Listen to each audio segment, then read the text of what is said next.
Bon, allez, je me lance pour commencer.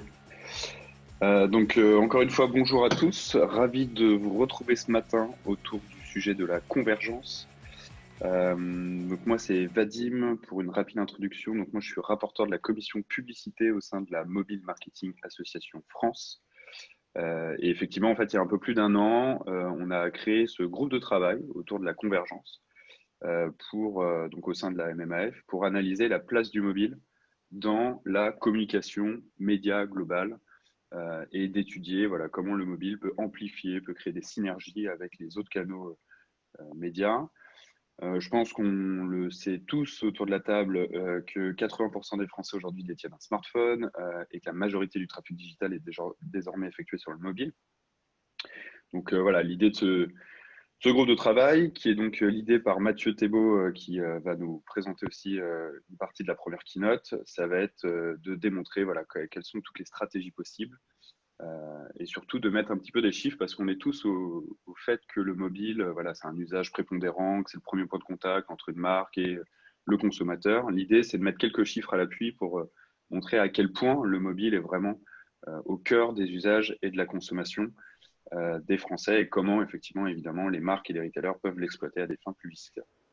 Je profite juste de ces 5 minutes d'introduction aussi pour vous annoncer les résultats d'un travail qui a été mené de longue date au sein de la commission publicité. Un travail qui a été l'élaboration d'une certification des solutions mobiles Drive to Store, nommée Drive to Trust.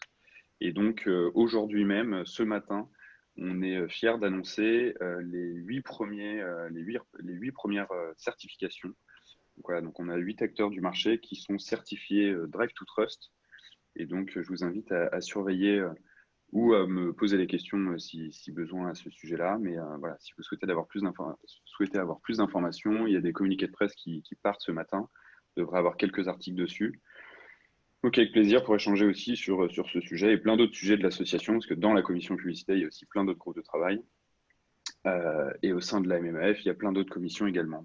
Donc voilà, plein de sujets en tout cas à la Mobile Marketing Association. Et je vous laisse avec Mathieu.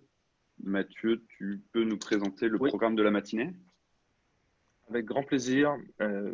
Bonjour à tous. Vous allez voir, merci beaucoup Vadim pour ce beau d'introduction. Vous allez voir dans quelques instants la slide s'afficher avec le programme du jour. Je m'appelle donc Mathieu Tebos. J'ai le plaisir d'animer ce groupe de travail qui parle en effet de la convergence des médias et du mobile au sein de tout ça depuis une petite année. J'occupe également les fonctions de CRO chez S4M. Et voilà. Et ce matin, on va donc parler mobile, bien évidemment, accélération des performances cross-média. C'est un peu l'esprit. Vadim en a dit quelques mots. Catherine, je vais te laisser afficher, si tu le veux bien, le sommaire. Alors, du coup, le temps que ça arrive, la matinée va être animée par deux temps forts majeurs qui vont être, donc vous allez le voir, une première keynote qui va nous donner quelques chiffres que je vais avoir. Merci beaucoup, Catherine. Hop, si tu... Voilà, super. Du coup, une première keynote que je vais avoir le plaisir de co-présenter avec Olivia Brunet, qui travaille chez Médiamétrie, pour vous donner aujourd'hui du contexte et des chiffres sur aujourd'hui la place du mobile au sein des autres médias. Comment aujourd'hui il représente un véritable trait d'union, voilà, entre les différents univers de tous les médias plus traditionnels. Donc ça, c'est ce qui va animer la première partie sur un gros quart d'heure. Puis ensuite, nous aurons le plaisir d'avoir plusieurs invités de marque autour d'une table ronde virtuelle qui sera animée du coup par Jérôme Bouteiller. Voilà, vous aurez des témoignages, on va avoir des éléments clés donnés pour un peu comprendre des cas concrets ou comment le mobile a pu aider à accélérer les performances de dispositifs, notamment dispositifs publicitaires cross-média. Et puis enfin, on conservera bien évidemment un petit temps, même si vous avez le fil de conversation qui vous permet de poser des questions en direct, un petit temps pour répondre à des questions si jamais elles n'ont pas été posées pendant la session. Voilà, j'espère que cette session vous sera pleine d'enseignements. En tout cas, c'est un plaisir pour nous de l'avoir préparée et un plaisir pour nous de vous la présenter aujourd'hui. Je vais donc du coup laisser la parole à Olivia. Merci. Bonjour à tous. Donc, Olivia Brunet, directrice de pôle commercial chez Médiamétrie. Je vais donc introduire cette table ronde par quelques chiffres clés sur les écrans Internet et en particulier le mobile et comment il fait finalement le trait d'union entre les différents médias.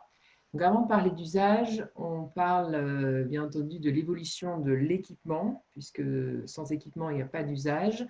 Et on a souhaité remettre ça en perspective avec l'équipement télé, qui depuis, vous avez une courbe d'évolution sur 6 ans, la télé est en baisse de 4 points. Donc c'est quand même à noter. Aujourd'hui, on a 93,5% des individus équipés, enfin habitant dans un foyer équipé d'une télé. En parallèle, on a aussi l'ordinateur qui accuse une baisse, l'ordinateur fixe qui accuse une baisse de 12 points, l'ordinateur mobile portable qui est encore en hausse, et surtout l'écran qui se distingue, c'est le smartphone en hausse de 24 points sur seulement 6 ans. Donc aujourd'hui, retenez bien ce chiffre, on a 43,1 millions d'individus équipés d'un smartphone. Après l'équipement, on a donc, ça se traduit en termes d'usage. Sur cet usage au quotidien, on le mesure grâce à deux indicateurs que sont la couverture quotidienne et les visiteurs uniques quotidiens. Eh bien, on voit que tout écran, on est à 72% de connexion et que c'est largement dominé, porté par le mobile, puisque chaque jour, ce sont 6 Français sur 10 qui vont se connecter via leur mobile. Donc 37,5 millions. Ces indicateurs ne sont pas suffisants. On regarde le temps passé, également beaucoup dans notre mesure. Ce temps passé qui sur le dernier mois publié au mois d'août, on est à 2h12, donc il y avait une certaine stabilité qui s'est pas retrouvée, en tout cas pendant la période de confinement, où on a eu vraiment un pic des usages, avec un pic de temps passé, notamment au mois d'avril, où on a atteint 3 heures de temps de surf, sites et applications confondus, et largement dominé par le mobile. Donc, vous avez peut-être en tête ce qui s'est passé sur la télévision. On a eu une DEI en hausse de 1 heure, donc c'est énorme. DEI, c'est le temps de consommation de la télévision par Français. Donc, en moyenne, il a été boosté de 1 heure. Et bien sûr, les écrans Internet, et notamment sur le mobile, ça a été le cas également, puisqu'on note une hausse de près de 50% du temps de surf mobile entre avril 2019 et avril 2020. Depuis, c'est revenu un peu à la normale. Voilà. Mais on voit bien qu'en termes de temps de surf, c'est le mobile qui tire ce temps de surf Internet. Toujours ce temps de surf, maintenant qu'on va décliner sur les différentes cibles socio-démo, on voit que au mois de juin, on était à 2h26 sur la cible ensemble et on a une surconsommation sur les cibles les plus jeunes, donc les 11-14 ans et les 15-34 ans. On est bien au-delà de la moyenne observée sur les Français. On a 2h46, 2h57. Donc le mobile est véritablement incontournable pour cibler les jeunes internautes qui non seulement l'ont toujours le consultent au quotidien, mais ils passent beaucoup, beaucoup, beaucoup de temps. On va y revenir dans les prochains slides. Voilà, autre phénomène, celui des mobile only. Donc c'est voilà, les mobile only, ceux qui vont utiliser exclusivement leur mobile au cours de la journée, eh bien, ils sont 36% des internautes à n'aller à regarder aucun autre écran. C'est d'autant plus vrai chez les jeunes, mais aussi auprès de l'ensemble de la population française. Ces mobile only sont en hausse d'année en année. Et l'analyse qu'on vous a proposée permet de mettre en exergue que ce phénomène est encore plus marqué le week-end, le samedi et le dimanche, que les jours de semaine, où on a probablement plus tendance à aller consulter également l'ordinateur en parallèle. Donc c'est un autre fait vraiment à avoir en tête pour vos campagnes digitales. Maintenant, le mobile, quels sont les principaux types d'usages avec le mobile par rapport aux autres écrans. Donc là, on vous a présenté le top 3 des catégories de sites et applications, hein, tout est englobé, les plus consommés sur mobile. En première position, on a incontestablement les réseaux sociaux qui viennent écraser les deux autres écrans desktop et tablette, avec au quotidien, ce sont des visiteurs uniques quotidiens, on a 35,3 millions d'internautes au quotidien qui vont se rendre sur ces plateformes de réseaux sociaux, tout confondu, hein, on y met du Twitter, Facebook, Instagram, Snapchat et autres. Le deuxième usage qui arrive pas loin derrière et qui est en très forte progression depuis 2 ans, ce sont les messageries qui, pareil, viennent vraiment écraser les autres écrans. C'est vraiment un usage propre au mobile, les messageries et WhatsApp en tête, avec 22 millions de visiteurs uniques quotidiens. Troisième usage, le mail. Le mail, on avait historiquement le desktop qui était bien positionné sur cet usage. Et bien là, on voit que le mobile est passé, il y a près de 2 fois plus d'usage au quotidien sur son mobile que sur l'ordinateur pour la consultation de mail. Donc, le mobile, c'est ça qu'on a intitulé cette slide, le mobile au cœur de la dynamique conversationnelle. Vraiment avoir bien ça en tête. Mais voilà, on ne fait pas que converser avec son mobile, on est aussi de plus en plus amené à réaliser des achats. Donc, petit focus sur le e-commerce, où le mobile devient de plus en plus incontournable. La preuve en est, là vous avez la répartition, la part des internautes au quotidien qui vont utiliser leur mobile par rapport aux autres écrans. Eh bien, si on prend l'exemple de mode beauté tout à droite, vous avez désormais quand même 75%, près des 3/4, qui vont réaliser leurs achats de produits de beauté ou même de vêtements depuis leur mobile. Donc ça, c'est un vrai changement de paradigme en quelques années. On est vraiment, je me souviens encore il y a quelques années, on disait non, les achats, on a besoin d'avoir un plus grand écran et puis pour rentrer le code de carte bleue, tout ça, c'est plus rassurant pour l'internaute. Maintenant, toutes ces frontières ont été levées grâce à des investissements, notamment sur les sites, sur des applications plus performantes. Et désormais, le Français n'hésite plus à réaliser ses achats directement sur son mobile. Ça se fait très bien. Donc voilà, vous avez d'autres exemples, même pour les guides hôteliers, maisons, jardins, voilà, pour tout type d'achat, on privilégie désormais le mobile. Autre sujet, là maintenant on quitte la mesure d'audience Internet pour s'intéresser à notre outil Digital Ad Ratings. Donc vous avez certainement peut-être déjà vu des normes issues de cet outil, normes sur l'ensemble des campagnes donc mesurées via DAR. Ça nous permet de produire des normes sur l'ensemble des campagnes, donc des moyennes en gros. Donc DAR, outil qui permet de faire des bilans d'efficacité publicitaire. On observe que 2/3 des impressions totales sont aujourd'hui sur des écrans mobiles versus 38% pour le desktop. Et en termes d'efficacité, on voit sur certaines cibles vraiment le mobile qui prend nettement le dessus en termes d'efficacité par rapport au desktop, et notamment la cible des femmes 13-34 ans. On a 78% des impressions mobiles qui vont être desservies sur cible, donc un taux d'impression sur cible extrêmement élevé, surtout si on le compare au desktop où on est à 31% seulement sur cette cible. 31, 78, voilà, il n'y a pas photo. L'efficacité est bien meilleure sur le mobile et c'est les chiffres qui parlent, qui le disent. Voilà, dernier type d'analyse qu'on a souhaité vous présenter ce matin, qui est complémentaire, cette fois-ci issue de notre étude cross-média, qui est l'étude qui permet par fusion de comparer nos différentes mesures d'audience, que ce soit la mesure d'audience télé, des chiffres sur la presse, mais aussi la mesure Internet. Et donc, je vais vous montrer quels sont les binômes les plus efficaces pour vos campagnes publicitaires dans les plans médias, quelles sont les combinaisons gagnantes si vous voulez jouer sur la couverture, la duplication ou autre.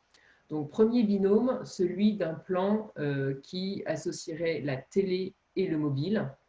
Donc là, on est incontestablement, c'est le meilleur binôme, le meilleur mix média pour assurer une bonne couverture, puisque pour une publicité qui s'adresse à l'ensemble des Français, on touche 94% de la population française de 15 ans et plus. Donc je pense qu'on ne peut pas faire mieux.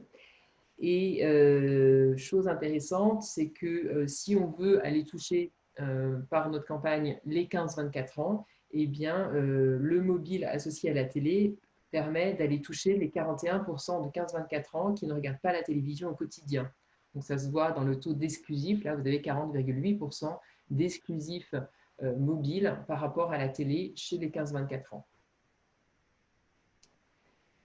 Deuxième binôme, qui est un binôme gagnant également, celui de la radio et du mobile. Donc là, on est pas mal en termes de couverture également, couverture totale de 92%, pas mal. Mais on a vraiment une autre logique par rapport à la télé, puisque ces deux médias vont vraiment être beaucoup plus en interaction. On va pouvoir mener des campagnes qui se répondent entre une campagne mobile et une campagne à la radio, puisqu'on a beaucoup de duplication. On a peu d'exclusifs radio ou d'exclusifs mobiles. Vraiment, ce sont les mêmes personnes qui vont être exposées du coup à une publicité mobile, puis en répétition la même publicité sur la radio. Donc c'est assez intéressant, il faut l'avoir en tête, que ce binôme mobile plus radio, notamment sur les CSP+, eh bien, ça va permettre de toucher 95% des individus CSP+. Voilà, et 93% des 15-24 ans.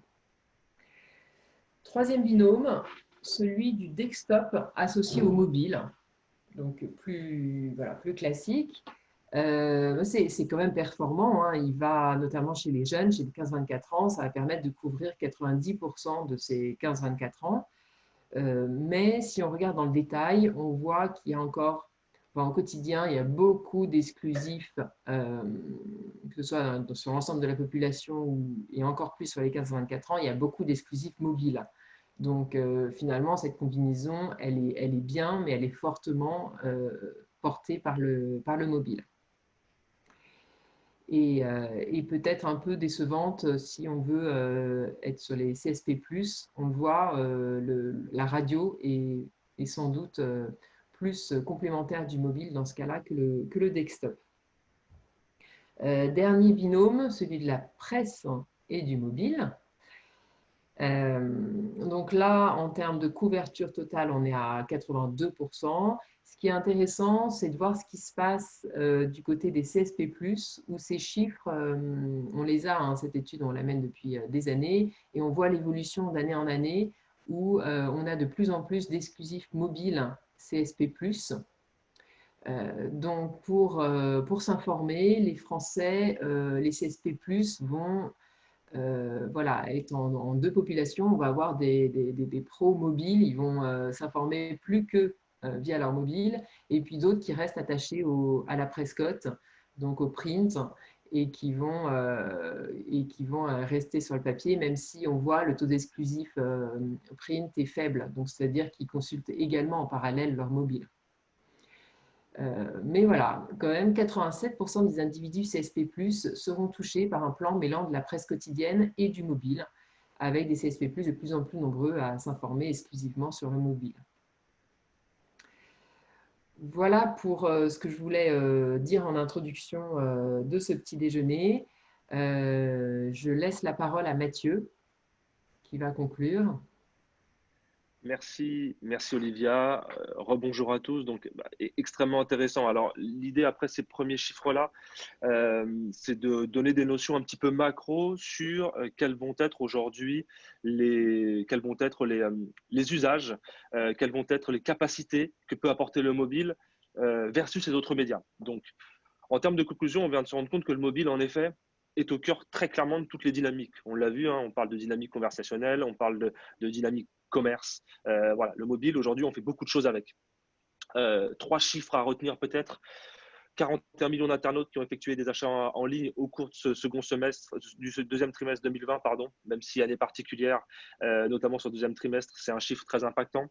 C'est le premier écran aujourd'hui de consultation des 15 premiers sites français de e-commerce. Et enfin, plus de 3/4 des audiences de la presse se font désormais sur mobile. Donc, on se rend compte que c'est le premier point de contact, le premier écran aujourd'hui entre un consommateur et une marque, quel qu'il soit. Donc, c'est un écran aujourd'hui pour lequel on est très content d'avoir monté ce groupe de travail pour expliquer aussi ce qu'il permet de faire aux autres médias.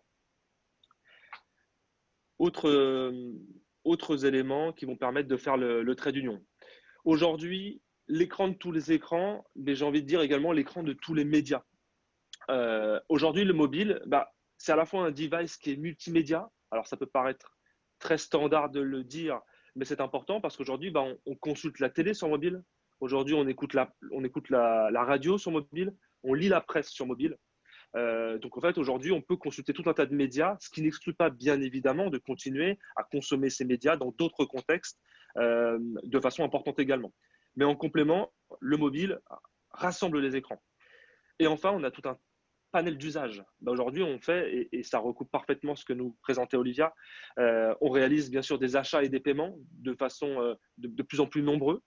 On joue également, plus que jamais, on discute et visiblement, on va même augmenter ça avec les nouvelles d'hier soir sur les deuxièmes parties de soirée. Plus que jamais, ce sera l'outil des interactions sociales et de la communication plus personnelle.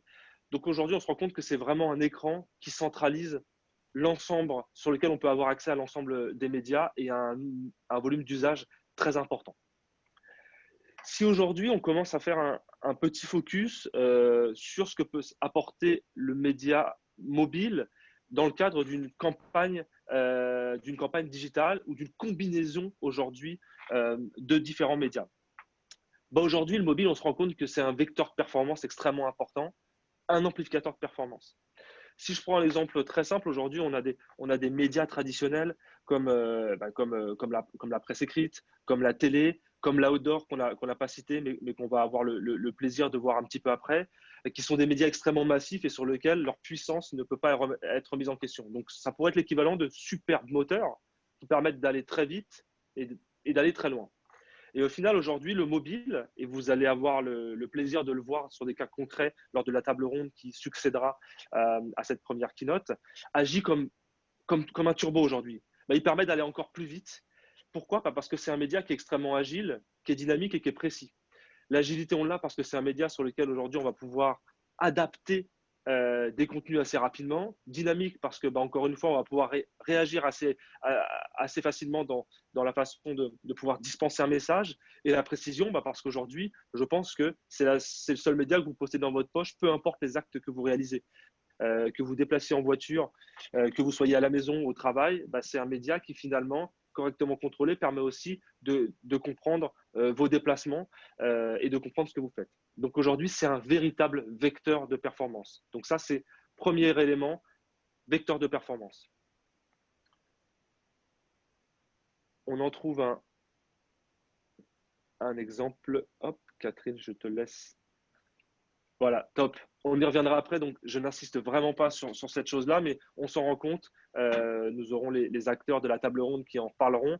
Mais aujourd'hui, et notamment sur le OH, juste un chiffre que vous reverrez dans quelques minutes, la combinaison de l'OH et du mobile en termes de performance de dispositifs médias et de performance de campagne, notamment sur les visites en magasin à l'issue de tout ça, c'est de l'ordre de 2,5 fois supérieur. Donc, on sait que voilà, aujourd'hui, l'outdoor marche très, très bien tout seul, extrêmement bien. Le mobile marche bien également. La combinaison des deux marche extrêmement bien. Voilà.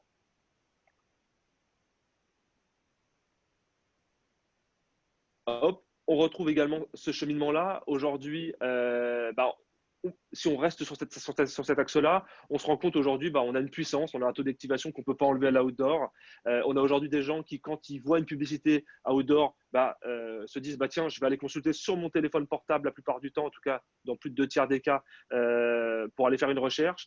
Et à partir du moment où on fait une recherche, généralement, on vient visiter le contenu digital ou le contenu physique assez rapidement. Même chose, ce sont des éléments que vous aurez le plaisir d'avoir en détail juste après dans la table ronde.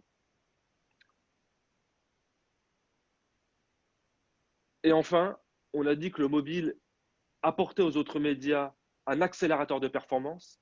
Il apporte aussi quelque chose qui est extrêmement important, surtout dans un monde qui est de plus en plus digital, mais de plus en plus héroïste également. C'est un outil de mesure. Et aujourd'hui, de par le fait que nous le possédions en permanence sur nous, il va le permettre aujourd'hui, et vous allez encore une fois le voir juste après, et j'arrête le spoil, Jérôme, de le voir dans des cas pratiques. Aujourd'hui, il permet de mesurer les performances des dispositifs cross-média, que ce soit l'outdoor, le DOH, la radio, le desktop, la télé. Aujourd'hui, c'est véritablement un média, un outil qui permet, après une diffusion, d'effectuer une mesure de performance.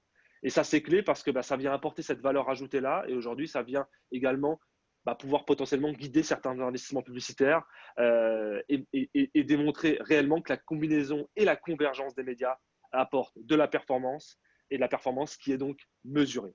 Voilà. Je vous ai mis une petite slide, mais on va y passer très vite, qui reprenait une méthodologie de visite, simplement pour vous dire qu'aujourd'hui, ce sont des choses qui existent déjà, qui permettent de le faire, qui marchent très bien. Encore une fois, c'est plutôt sur le OH que j'ai souligné les choses ici. Vous aurez le plaisir de le voir et c'est à tout ça que je vais laisser la parole du coup à Jérôme et aux intervenants de la table ronde pour quelques cas pratiques qui vont vous être présentés. Merci, Jérôme, je te laisse la parole.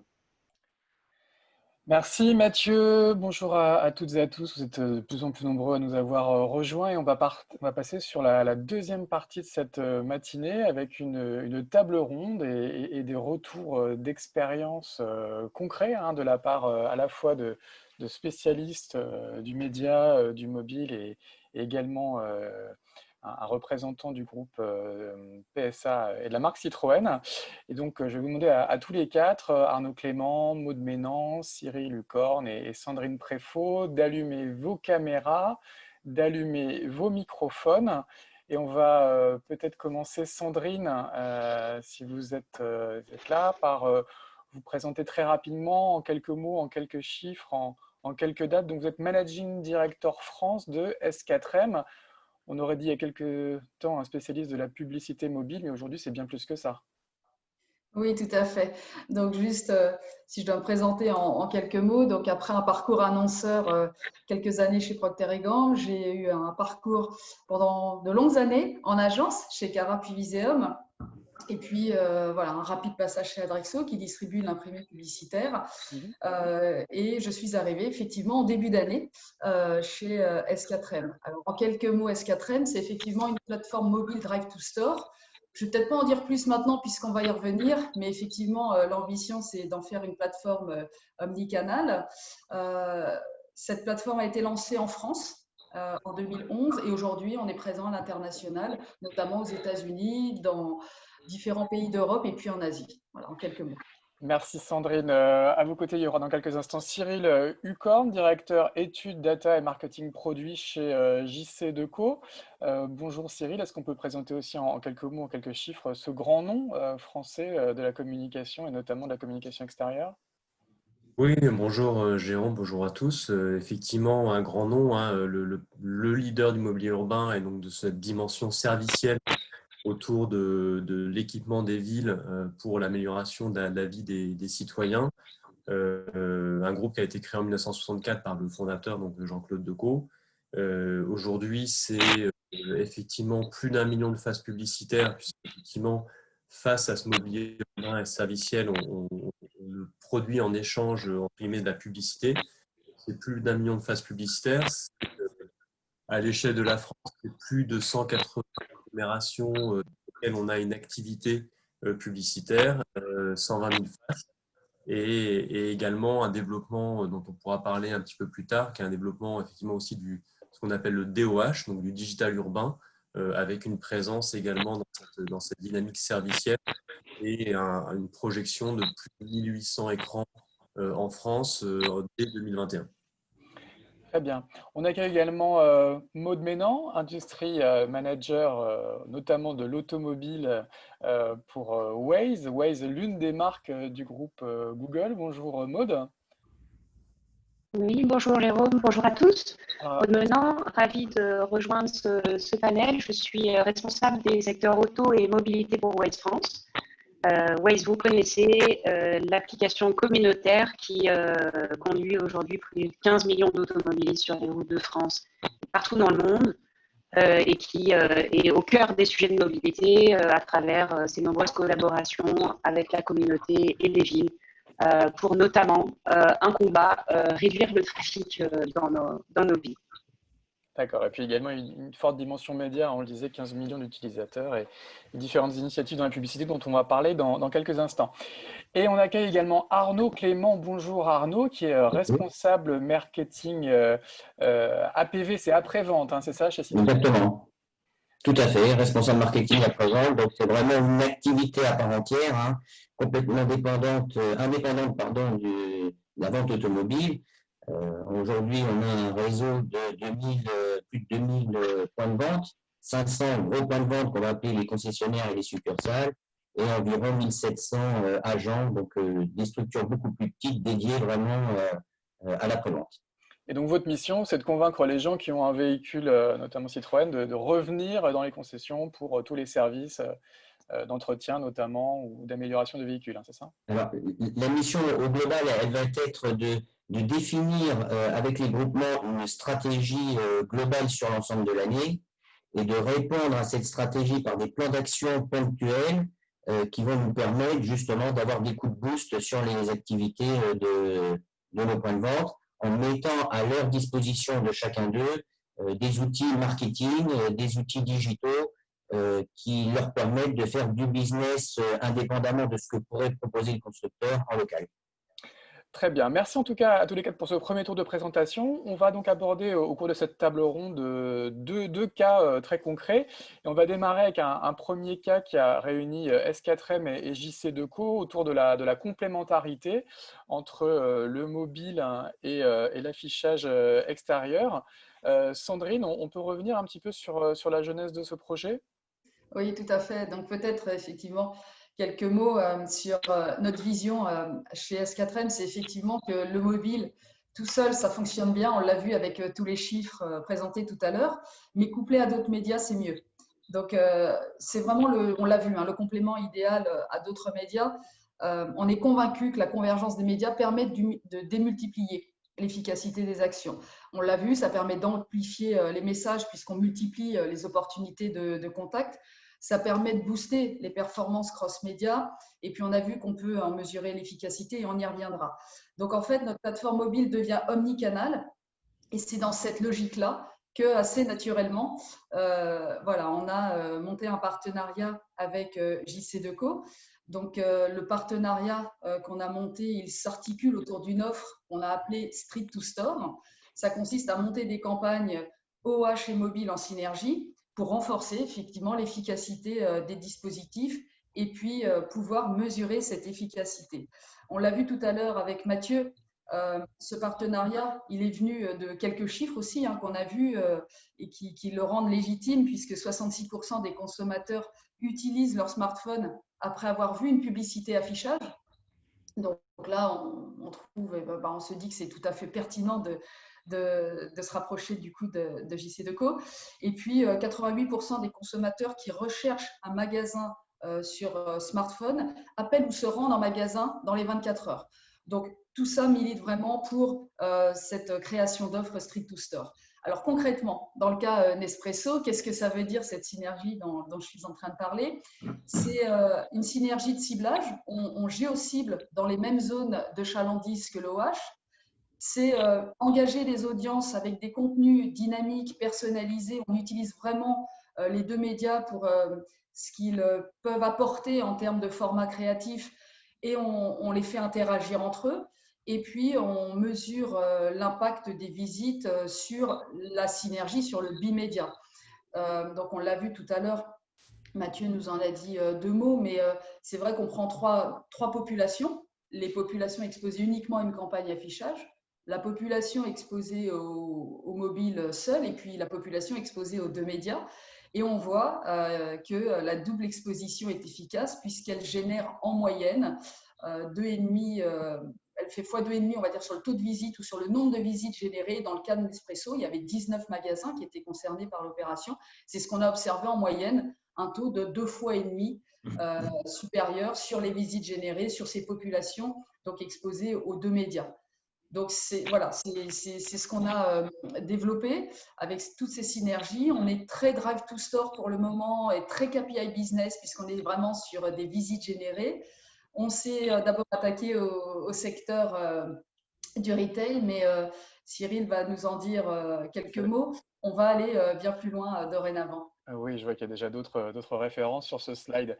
Cyril, alors Sandrine en a déjà donné beaucoup d'éléments, mais pour JC Decaux, on le disait, le mobile, c'était l'écran naturel en complément de vos éclairages extérieurs, l'écran qu'on a dans la poche, l'écran qu'on a dans la rue. Ouais, c'est ça. Je pense que nous, on a toujours, et c'est un peu notre positionnement, on est quand même le média de la mobilité intrinsèque. Hein, c'est-à-dire que sans mobilité humaine, évidemment, on n'a pas de entre guillemets de raison d'être. Et d'ailleurs, l'expression même du mobilier urbain, elle vient aussi de cette logique de déplacement.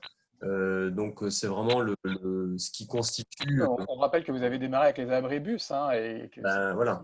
Le démarrage s'est fait avec les abribus. Donc, c'est pour l'essence même d'un média de mobilité, soit pour ceux qui attendent, soit pour ceux qui passent à côté des abribus, que ce soit à vélo, en voiture ou à pied. Donc, on est vraiment inscrit dans cette logique de mobilité. Et c'est vrai qu'on a regardé de près ces opportunités et il y a eu une réflexion qui s'est faite finalement de façon concomitante sur un certain nombre de pays dans le groupe où on s'est dit finalement cette extension naturelle du mobile, que ce soit avec de l'activation OH ou DOH, et on reviendra je pense dessus sur cette capacité créative commune qui est en plus très intéressante. Donc c'est venu effectivement de cette logique-là et on a effectivement cherché un partenaire global qui puisse accompagner non seulement en France mais sur pas mal d'autres pays cette capacité à faire effectivement de la convergence OH mobile et en mesurer les bénéfices pour les marques. Donc ça c'est un peu aussi le pourquoi on est parti dans cette logique-là. Et sur les évolutions, donc on a commencé naturellement sur tout ce qui est effectivement le street to store, donc tout ce qui est réseau d'enseignes quel qu'il soit. Et on est en train de travailler là sur un certain nombre de nouveaux cas dont on parlera, je pense, très prochainement, en particulier sur l'univers du food, de tout ce qui est produit de grande consommation, où on est en train de concevoir des activations DOH sur notre univers proxy urbaine, du rebond évidemment mobile et de la mesure d'efficacité sur les ventes via les partenariats qu'on a développés en particulier de notre côté avec Monoprix et Carrefour, puisqu'on récupère en particulier l'ensemble de leurs data transactionnelles, donc ce qui nous permet aussi, je dirais, de boucler la boucle sur l'efficacité elle-même de cette combinaison.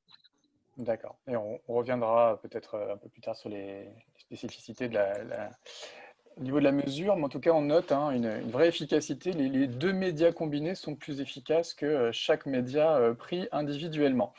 On avait un autre cas client dont on voulait parler ce matin, c'est celui qui a réuni Waze et Citroën. Maud, donc je rappelle, Industry Manager chez Waze. On peut également revenir sur l'historique de ce partenariat.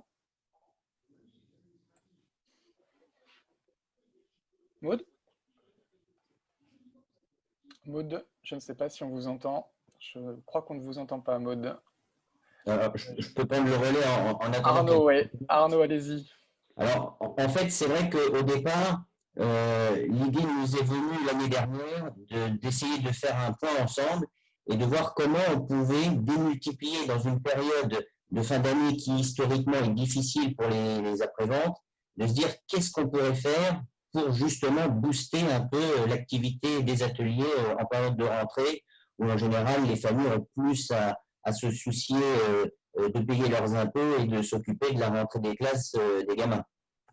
Donc, la prévente, c'est quelque chose qui vient, surtout après les congés, en dernier recours. Donc, comment faire pour stimuler et trouver une réelle dynamique avec les offres que l'on propose. Et effectivement, on s'est dit, bah tiens, on communique sur de la radio, on avait fait du Waze en cours d'année, et on s'est dit, pourquoi pas essayer justement de rassembler ces deux supports et d'avoir une synergie réelle, mais une synergie qui visait plus à avoir un message complémentaire qu'à harceler le client par un même message diffusé sur deux supports différents. Et c'est vraiment comme ça qu'on a réussi à trouver une solution en se disant, ben voilà, Waze, effectivement, ça permet aux clients de se géolocaliser, peut-être de découvrir qu'il y a un Citroën à proximité de son parcours, peut-être qu'il découvre qu'il y a une promo parce qu'il ne l'a pas vu, il n'était pas au courant, il faisait pas partie du ciblage de marketing direct du point de vente. Et puis la radio, de se dire, bah, tiens, on va essayer de généraliser un discours pour dire, tiens, venez chez Citroën, il y a de la promo. Et puis aujourd'hui, qu'on aime ou qu'on n'aime pas, le message Citroën, il est immédiatement identifié par la clientèle, par la voix, par le tempo qui est donné, par le message qui est laissé. Donc, on identifie immédiatement une pub à présence Citroën à la radio, et le fait d'être dans sa voiture et en même temps d'écouter et de voir un message et qu'il y a un rappel de l'un à l'autre, si le client n'avait pas percuté la première fois ou s'il s'était dit, tiens, là, j'ai peut-être une opportunité, et puis d'avoir un message complémentaire, on a fait mouche tout de suite, quoi, et les résultats se sont identifiés immédiatement. Alors, je crois que Maude a réussi à rallumer son micro. Bonjour Maude. Donc, on peut revenir effectivement sur l'historique de ce partenariat et cette complémentarité entre l'application Waze et la radio. Oui, volontiers. Alors, est-ce que tu peux me confirmer qu'on m'entend bien et surtout qu'on m'entend mieux qu'au début? On m'entend mieux également, oui. Super. Bon, bah, parfait.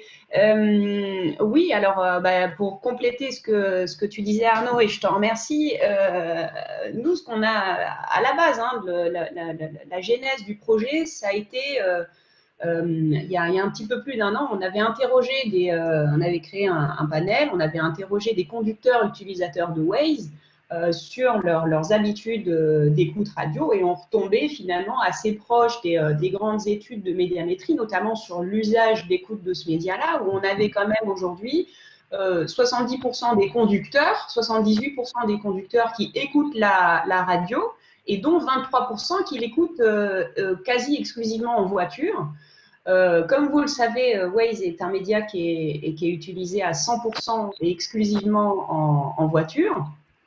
Et donc, en creusant un petit peu le panel, les questions qu'on posait étaient un petit peu d'identifier les limites que pouvait engendrer justement le média radio. Et parmi les limites relevées, l'absence de visuel, évidemment, l'impossibilité de s'engager, de sauvegarder l'offre, et puis surtout le fait de localiser l'offre.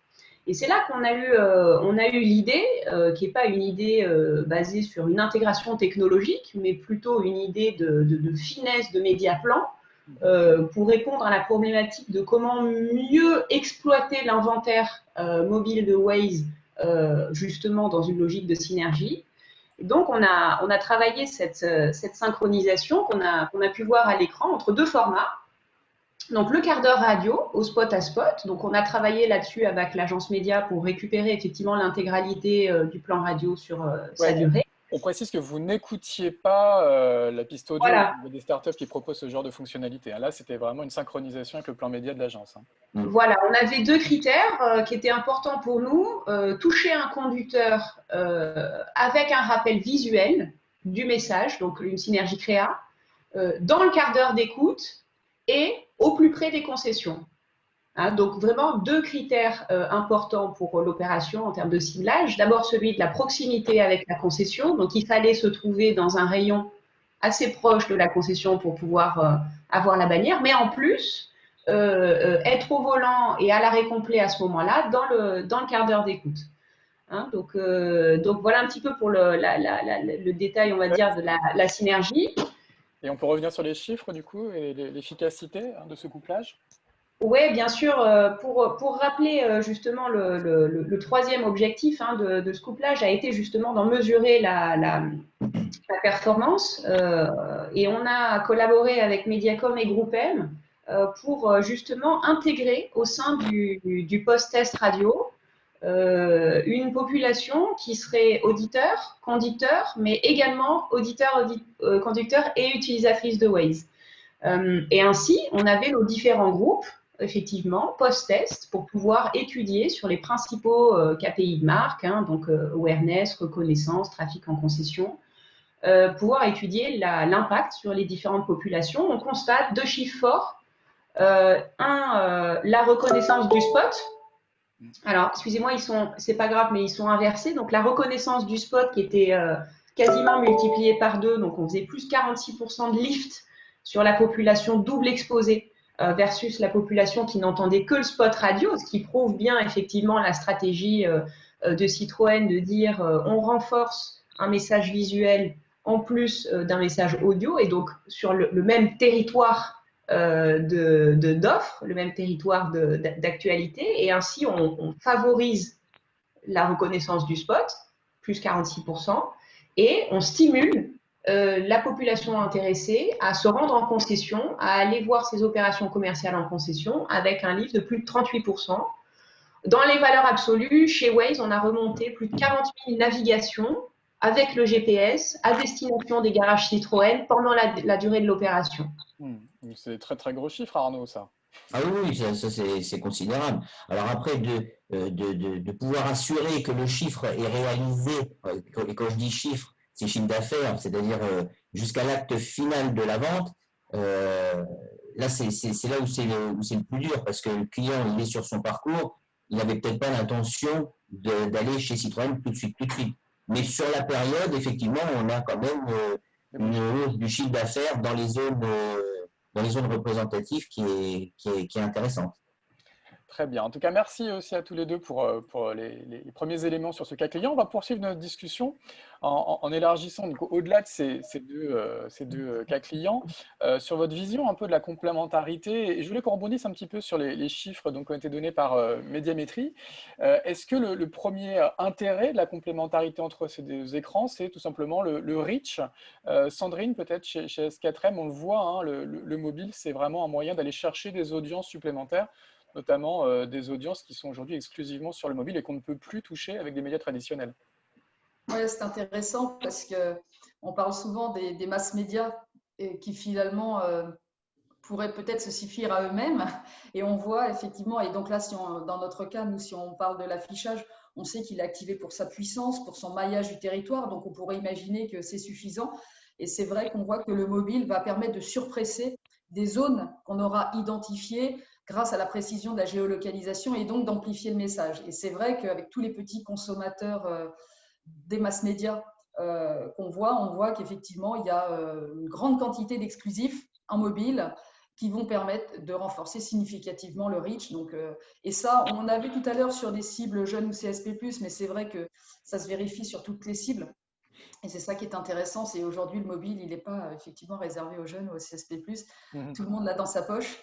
Et c'est vrai que voilà, ce qui est intéressant, c'est que ce reach, en plus, on le retrouve sur toutes les cibles. Mais oui, c'est un vrai complément. Cyril, Médiamétrie ne nous a pas donné les chiffres de couverture du média affichage extérieur. Est-ce que vous pourriez peut-être partager avec nous? Et est-ce qu'il y a aussi des études sur la complémentarité mobile plus affichage? Alors, on n'a pas de chiffres en tant que tel sur la complémentarité mobile affichage. Après, ce qu'il faut avoir en tête, c'est que par essence, l'affichage existe dans les villes où n'existe pas. Il n'y a pas ou très peu d'affichage effectivement dans les petites communes de France. Donc ça, il faut en être clair par rapport à ça. En revanche… Donc il y a une complémentarité entre, on va dire, les grandes villes et les petites villes déjà. Voilà. Oui, parce qu'effectivement, il n'y a pas forcément de réseau de bus, il n'y a pas forcément de choses comme ça qui existent. Donc c'est certain que du coup, dans ce contexte-là, le média, en tout cas mobilier urbain, existe différemment. Je ne parle pas du média historique, affichage des 4x3 qui ont d'ailleurs une vie en tout cas un peu différente du mobilier urbain. Mais ce qu'il faut avoir en tête, c'est qu'en revanche, à partir du moment où on active du média affichage dans les villes, on est plutôt sur des niveaux de couverture aujourd'hui qui sont de 85-90% de la population. Par essence, les seuls qu'on ne touche pas, c'est les gens qui ne se déplacent pas. À partir du moment où on est dans une ville et qu'on se déplace, on est naturellement exposé. Alors après, on a un niveau de contact, d'agrément, je dirais d'appétence ou d'observation des publicités qui peut être variable, et c'est un autre sujet entre guillemets. Donc on peut avoir une attention qui est variable, mais en tout cas, dans les villes où on est présent en mobilier urbain, on a des taux de couverture qui sont plutôt de 85-90%. Donc le sujet pour nous de la complémentarité mobile, il est plutôt dans le côté multi-activation, conversationnel qu'on peut engager, les rebonds et opportunités qu'on peut créer, en particulier sur des logiques créatives. Alors, on parlera des logiques créatives Ouais, juste après. mais Dans il y a une vraie complémentarité sur le reach. Mais on est vraiment aujourd'hui sur cette logique effectivement de rebond et de complémentarité, avec une assise forcément au départ sur le média communication extérieure qui est très forte, quoi. Maud également sur cette question de complémentarité entre les formats. Je crois que Médiamétrie disait qu'il y avait près de 60, je ne me souviens plus le chiffre, pardon. Complémentaire mobile et radio, 95% des CSP+, voilà, c'est déjà qui étaient sur les deux écrans. Donc, on peut travailler aussi la répétition du message. Il y a beaucoup de gens en commun sur les deux écrans. Oui, il y a beaucoup de gens en commun et Waze a en commun avec les médias traditionnels, entre guillemets, mot que je n'aime pas du tout, d'être un mass média, avec les mass médias, d'être également un mass média de l'automobile, certes, mais donc sur le point du reach, pourquoi vous n'aimez pas ce terme? Comment? Pourquoi vous n'aimez pas ce terme? Il est péjoratif? Traditionnel. Le mot traditionnel.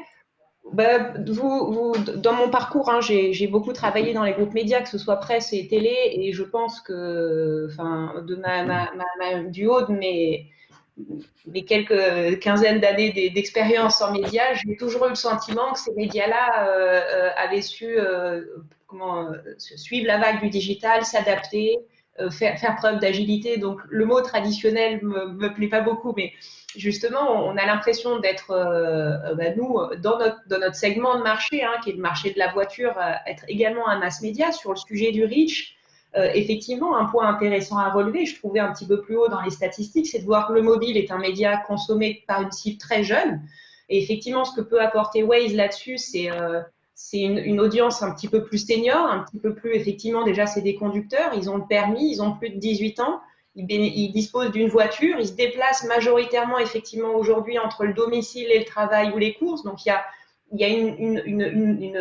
un profilage de la cible et du conducteur Waze qui est un petit peu plus, on va dire, mature effectivement, et ça reste effectivement un mass média puisque c'est la 6e application la plus utilisée en France. Et je rajouterais aussi, je trouve dans cette complémentarité le point sur le local, c'est-à-dire qu'aujourd'hui, le digital local, la communication locale dans son ensemble n'a pas attendu la crise sanitaire pour connaître son essor.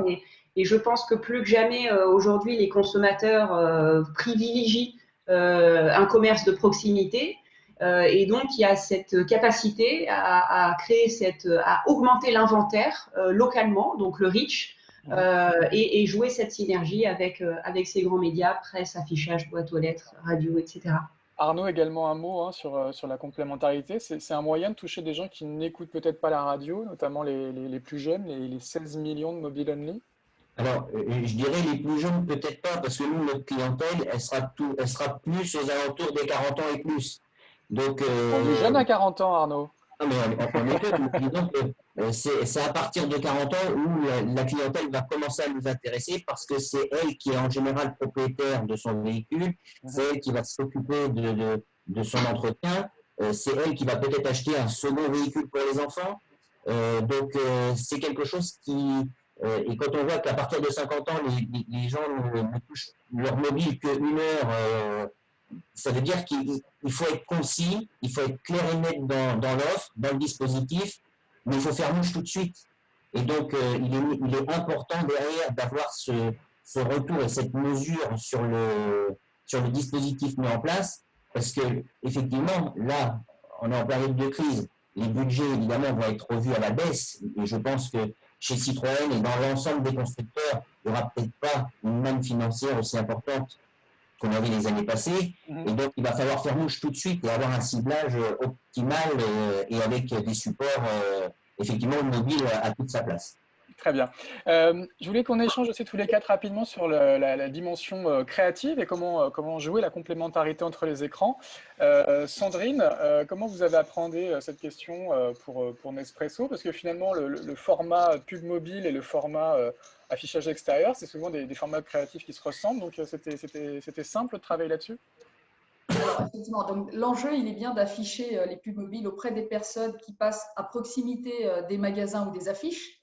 Déjà, et on observe que quand on joue sur la cohérence des formats, que ce soit en termes créatifs ou en termes de contenu, on renforce l'impact des messages. Donc ça, on l'a observé sur le cas Nespresso, mais également sur les autres cas qu'on avait mentionnés tout à l'heure. Et pour être concrète, par exemple, on peut se dire que le format interstitiel mobile va répondre aux 2 mètres carrés de par son format. Le 2 mètres carrés, c'est le DOH, c'est ça? C'est le format affichage urbain qui ressemble en termes de forme, on va dire, à l'interstitiel. Donc, on peut jouer également sur des synergies en termes de format liés, voilà, à des formats qui se ressemblent. Et puis, sur les contenus, le mobile permet vraiment d'enrichir le contenu DOH. Et là, je rejoins ce qui a été dit tout à l'heure. C'est vrai que si on affiche, par exemple, un nouveau modèle de véhicule en OH, on peut reprendre l'univers graphique sur le mobile, mais l'intérêt du mobile, c'est bien de jouer sur ce qu'il peut apporter de différent et donc proposer typiquement une interaction pour, par exemple, jouer avec les fonctionnalités du véhicule, par exemple, ou pour en savoir plus sur certaines fonctionnalités. Donc, l'intérêt, c'est vraiment, nous, ce qu'on a vu en termes de renforcement d'impact, c'est vraiment de jouer sur l'univers graphique pour avoir un message qui se répond bien, et là, ça renforce l'impact, mais de profiter de ce que le mobile va apporter en complément de l'affichage sur l'interaction notamment. Cyril, comment on joue cette complémentarité entre les écrans au niveau créatif, au niveau narratif? On disait que le mobile aussi offrait pas mal de fonctionnalités en matière de conversation. C'est des choses auxquelles vous commencez aussi à réfléchir? Oui, ben, je pense que c'est aussi une partie de la réflexion de pourquoi aussi s'associer avec le mobile et le format vertical qui est un format commun.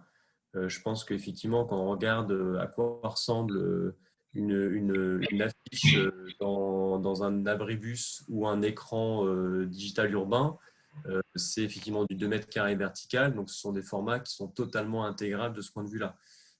On a deux éléments. Je pense qu'on a la partie OH, donc papier, qui sert vraiment d'assise, et on parlait effectivement de la notion de mass média, avec des messages qui, eux, ne bougent pas pendant une semaine, hein, puisqu'on a des campagnes d'affichage qui durent une semaine.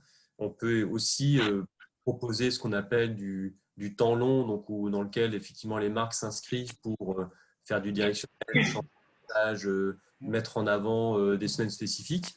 On voit de plus en plus de QR codes aussi maintenant dans l'affichage extérieur, c'est des choses… Oui, alors on peut mettre des QR codes sur les affiches. Après, il faut quand même avoir la conscience que les gens qui voient les affiches sont des gens qui sont en mobilité. Donc, il n'y a pas que des gens qui attendent le bus qui voient l'affiche. Donc, c'est assez Ah oui, il ne faut pas faire ça quand on est au volant de sa voiture, c'est sûr. Voilà, c'est un peu compliqué de s'arrêter. Voilà, mais en tout cas, oui, effectivement, on a pas mal d'applications là-dessus qui fonctionnent d'ailleurs plutôt pas mal, hein, qui créent du rebond. On crée aussi d'animation, on appelle le live, où on va jouer sur justement de l'animation autour de ces mobiliers-là. Mais donc ça, c'est un aspect de la partie créative d'une création étendue. Après, je pense que aussi avec le mobile, c'est ce rebond, en particulier avec le DOH, où on est capable de créer aussi de cette contextualisation-là. Contextualisation horaire, contextualisation géographique, où du coup, on peut avoir une vraie logique de rebond demain entre le message mobile qui va être diffusé sur le mobile du MobiNote, mais également le message qu'on est capable de porter en fait sur ces écrans digitaux qui, par essence, peuvent changer d'un quart d'heure à l'autre. Ouais. Maud, également, même question, cette complémentarité entre les écrans, elle va permettre aussi d'explorer de nouveaux territoires créatifs et de mettre cette conversation, hein, qui est très, très populaire sur mobile, au cœur de la publicité. Oui, absolument. Alors, comme tu sais, chez Waze, on sert une publicité native De par la spécificité de l'usage, la publicité a des conditions d'affichage très précises. Le takeover, format, on va dire le plus gros format sur Waze, s'affiche lorsque le véhicule est à l'arrêt complet. Et le PIN, lui, il est extrêmement natif, on roule autour. C'est une information sur la carte. Le mot information, il est important pour nous puisque la publicité chez Waze, elle est perçue comme un service et comme une information apportée au conducteur. Donc, ce qu'on cherche à faire dans les scénarios de complémentarité, c'est très simple. Que ce soit en synergie avec la radio ou au plus près des panneaux d'affichage, c'est amplifier l'impact et apporter une solution d'engagement. Donc, on a des boutons, call to action, qui permettent d'enregistrer le lieu, une offre ou de se rendre directement dans le point de vente. Et effectivement, en parallèle de ça, des possibilités infinies de ciblage basées sur la connaissance de la route, basées sur la météo sur la route, basées sur la distance du trajet, qui viennent, elles, là, plus comme des renforts branding et qui ne sont pas spécifiquement des sujets traités dans le cadre des complémentarités. Pour la complémentarité, on cherche vraiment à être au plus près avec le bon call to action.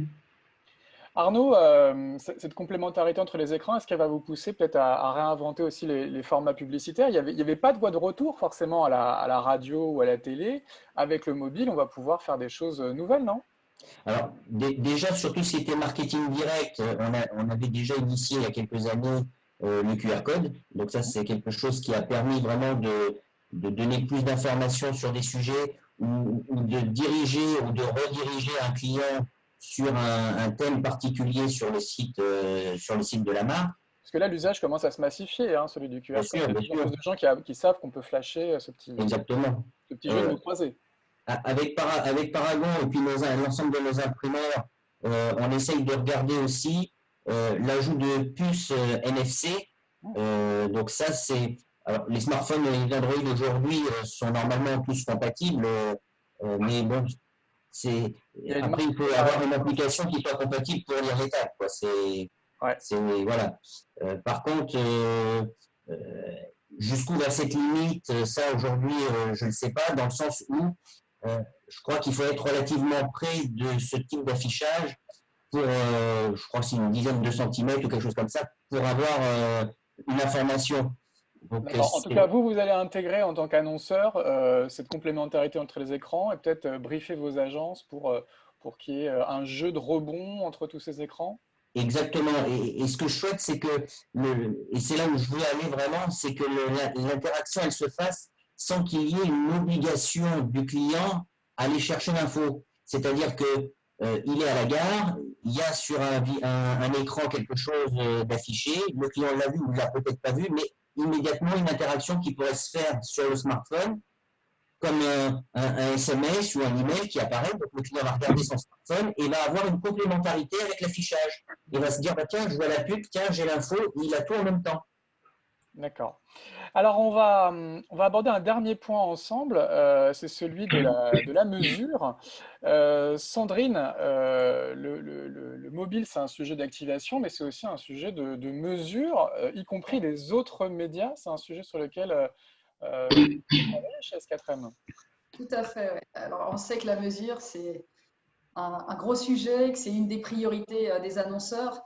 Et du coup, alors nous, on a choisi, ça c'est une vraie posture, de travailler avec des tiers de confiance. On ne peut pas être jugé partie. Mais néanmoins, on considère que la mesure est au cœur de notre démarche. Donc, en fait, aujourd'hui, effectivement, on est capable de mesurer des performances donc sur des KPI médias, ça c'est pas nouveau, mais maintenant sur des KPI business. Là, on parlait tout à l'heure du nombre de visites générées. On peut mesurer également l'impact sur le chiffre d'affaires. Si les clients annonceurs nous donnent les informations, aujourd'hui, c'est des choses qu'on peut mesurer. Aujourd'hui, ce qui commence à être intéressant, c'est qu'on peut mesurer sur du bimédia. C'est vrai qu'avant, on mesurait des choses en silo, média par média. L'idée, c'est que demain, on arrive à trouver une unité de mesure pour pouvoir parler la même langue sur la mesure de l'ensemble des médias. Mais déjà là, sur le bimédia, on l'a vu avec l'OH et le mobile, c'est le faire. Concrètement, ce qu'on fait, c'est que on me pose souvent la question, mais comment vous faites? Donc en fait, comment vous faites, Sandrine? Merci. Donc en fait, on va collecter les device ID des mobinotes qui ont été exposés à la campagne. Notre tiers de confiance va relever les device ID des mobinotes qui ont été exposés, qui se sont rendus dans les points de vente physiques.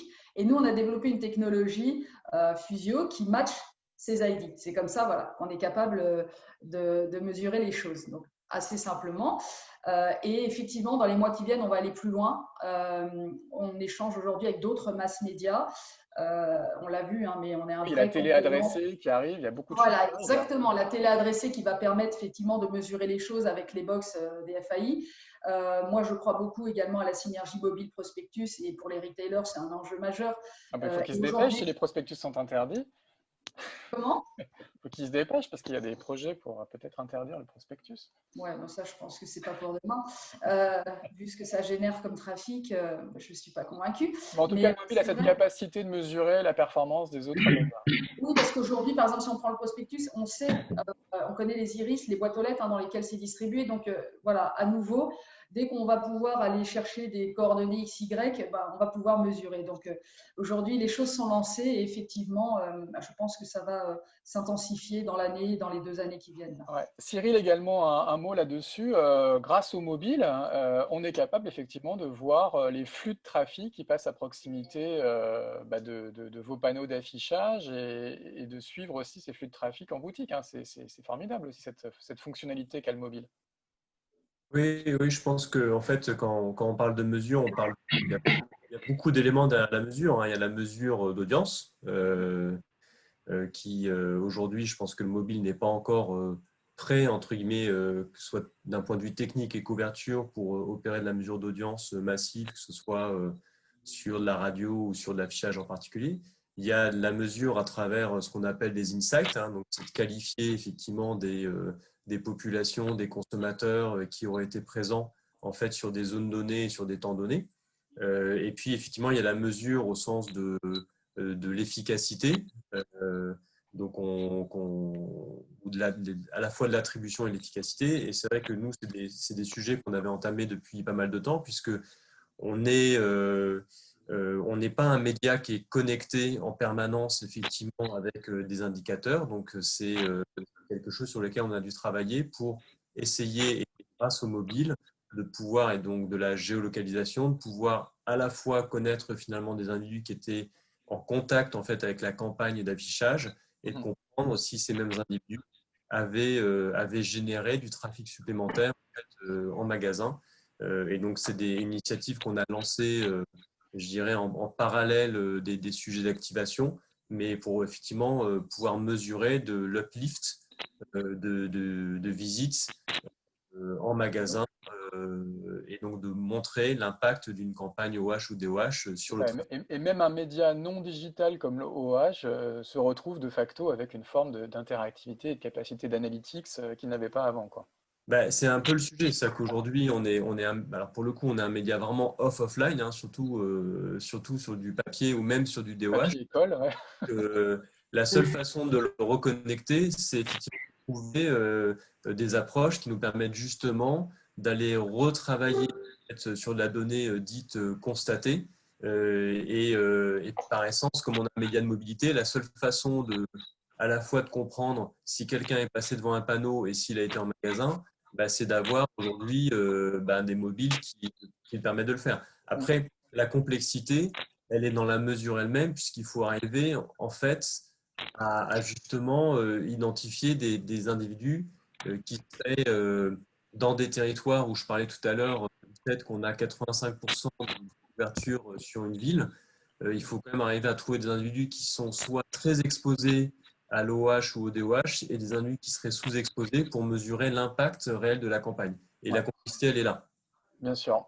Maud, également un mot sur cette capacité qu'a le digital et qu'a Waze aujourd'hui de mesurer l'efficacité d'autres médias, et pas que la radio d'ailleurs, c'est des choses sur lesquelles vous travaillez beaucoup, et cette capacité à fournir des chiffres extrêmement précis aux annonceurs, c'est un point, j'imagine, essentiel aujourd'hui. Absolument. Alors, sans réinventer quoi que ce soit, hein, puisque depuis plusieurs années, on a, sur le sujet strict de l'efficacité, on a plutôt fait le choix de s'adosser et d'essayer d'intégrer des références du marché. Je parle de mix marketing modeling, je parle justement de post-test radio, de géo-experiment, donc des études qui font foi, qui font référence. C'est vrai qu'après, nous, on arrive aujourd'hui avec un métier qui est donc le métier de guidage, hein, de GPS, notre service. Donc, ce qu'on est en capacité de faire par rapport à aux discussions avec nos clients, c'est de les accompagner dans l'analyse des nouveaux comportements de mobilité. On est capable effectivement d'identifier des tendances de consommation et de produire des études ad hoc en regardant les comportements de la route. On travaille toujours de la donnée anonymisée, mais à partir du moment où effectivement on a cette information de la route et de l'adresse de destination, en effet, on peut traiter un panneau d'affichage comme une information magasin et donc identifier des interactions autour d'un lieu, des passages dans le bon sens, dans le mauvais sens. On a beaucoup à apporter effectivement en termes d'analyse. Ça reste toujours des analyses complémentaires, d'efficacité complémentaire à ce qui se fait. Et donc, à titre d'exemple, très récemment, à la sortie du confinement, nos données anonymisées ont servi d'outil de prise de décision à une chaîne de restaurants pour réfléchir sa stratégie de réouverture, sa stratégie de diffusion d'horaires adaptés. Et donc, c'est plutôt nous, aujourd'hui, sur ce pan-là, qu'on accompagne les marques. D'accord. Arnaud, Clément, un dernier mot aussi sur cette question de la mesure. On sent que le mobile va complètement réinventer les métiers de média planning, d'audience planning. Vous allez avoir une explosion de data exploitable pour travailler tous vos plans. Alors, pour nous, c'est clair, et c'est déjà le cas au niveau des véhicules neufs, la vente des véhicules neufs. La prévente est historiquement traitée toujours dans un second temps, et là, c'est vrai que la digitalisation prend un pas depuis quelques mois hyper important. Le tout après, c'est vraiment de faire adhérer l'ensemble du réseau à ces nouveaux dispositifs. Mais il est clair que tant qu'on a des possibilités de mesurer, et parce que vis-à-vis du réseau, c'est la démonstration par la preuve. Et on ne peut pas demander au réseau d'investir sur des choses si on n'est pas capable de leur dire, voilà, ça va vous apporter tant de trafic, ça va vous apporter tant de chiffre d'affaires, un potentiel de tant de clients supplémentaires.